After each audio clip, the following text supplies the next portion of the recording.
ఎవరిని సంతోషపెట్టాలి? నీవు దేవుణ్ణి కలిగిన నీవు దేవుని మాట వింటే దేవునికి సంతోషం, దేవుని సన్నిధిలో ఉంటే సంతోషం. నిన్ను దేవుడు మధురముగా మార్చినప్పుడు నీ మాట, నీ స్తుతి, నీ పాట దేవుణ్ణి సంతోషపెట్టాలి. నిర్జీవమైనటువంటి వారిని కూడా కదిలించాలి. శ్రేష్టమైనటువంటి కార్యాలు వారు జరిగిస్తున్నారు. వీరి కొరకు శ్రేష్టమైన దేశాన్ని దేవుడు వారి కొరకు సిద్ధపరిచాడు. వీరిని గురించి దేవుడు అంటున్నాడు కదా, వారి దేవుణ్ణి నేను. ఎవరన్నా చెప్తారండి నేను వారి దేవుణ్ణి అనిపించుకోవడానికి? దేవుడు సిగ్గుపట్టలేదండి. చేస్తే ఎలా చేయాలి?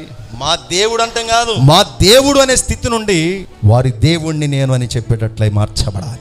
ఎవరి గురించి చెప్తాడు దేవుడి సాక్ష్యం? ఎవరికి ఇస్తాడు?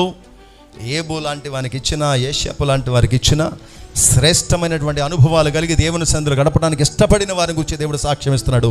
నేను వారి దేవుడను. హల్లెలూయా, హల్లెలూయా.